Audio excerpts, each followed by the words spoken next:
This is the Augusta Westland Lynx, the world's fastest helicopter. Military helicopters like these rely on a battery of sensors and cameras. But to protect those sensors, ordinary glass just won't cut it. The toughest glass in the world is made from sapphires. But how do they do it?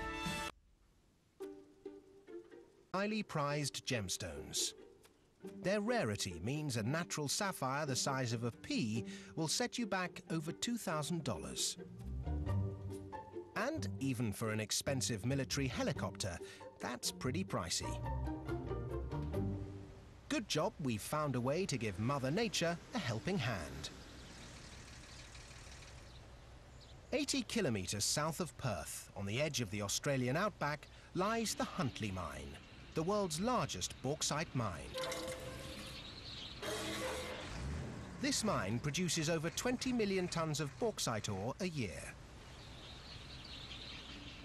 The ore goes to the nearby Pinjarra refinery, where it's turned into white aluminium oxide powder, the raw material for making aluminium. But this unremarkable white powder has another, more surprising property. If you heat it enough, it'll turn into sapphire. Most natural sapphires were formed millions of years ago, when intense heat turned small amounts of aluminium oxide into super tough gemstones. But a million years is a long time to wait for a piece of glass. Fast forward to the other side of the world. Just outside Chicago, Rubicon Technology can grow giant sapphires in just a week or two.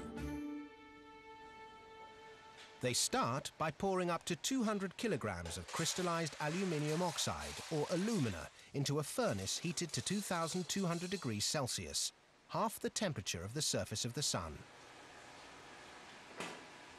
Next, a rod of sapphire known as the seed is lowered into the crucible.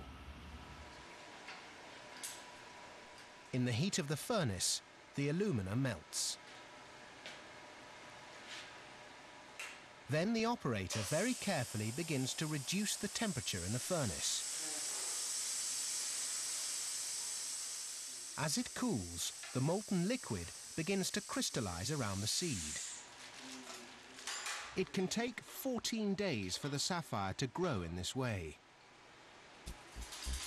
The resulting gem is an extraordinary crystal known as a boule that can weigh as much as 200 kilograms.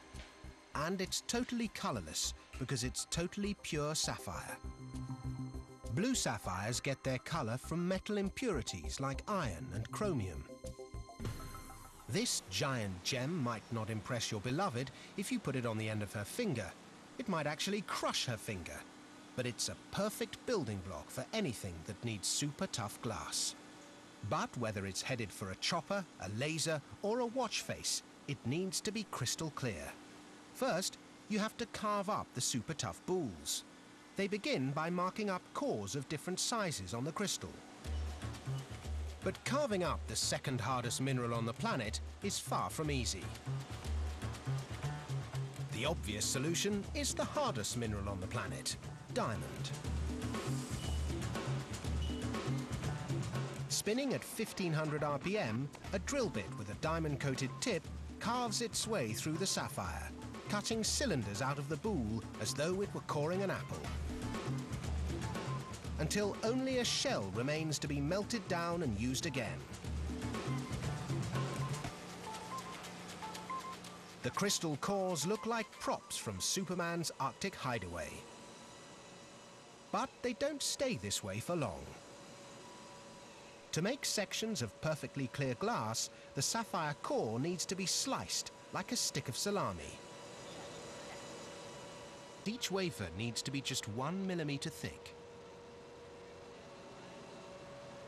So they use a steel wire the width of a human hair. Threaded across the core like a loom, the wire is capable of cutting 300 wafers simultaneously. The problem is, steel alone can't cut the sapphire. It would just overheat and snap. So an abrasive slurry filled with minute diamond particles is poured over the crystal. The wire is carried at 9 meters a second in a rocking motion across the surface of the cores. With the diamonds providing the cutting edge, the steel slices through the sapphire like a cheese wire, leaving a finished surface polished to a tolerance of 5/1000ths of a millimeter. Smooth and tough, which is just as well, because the screen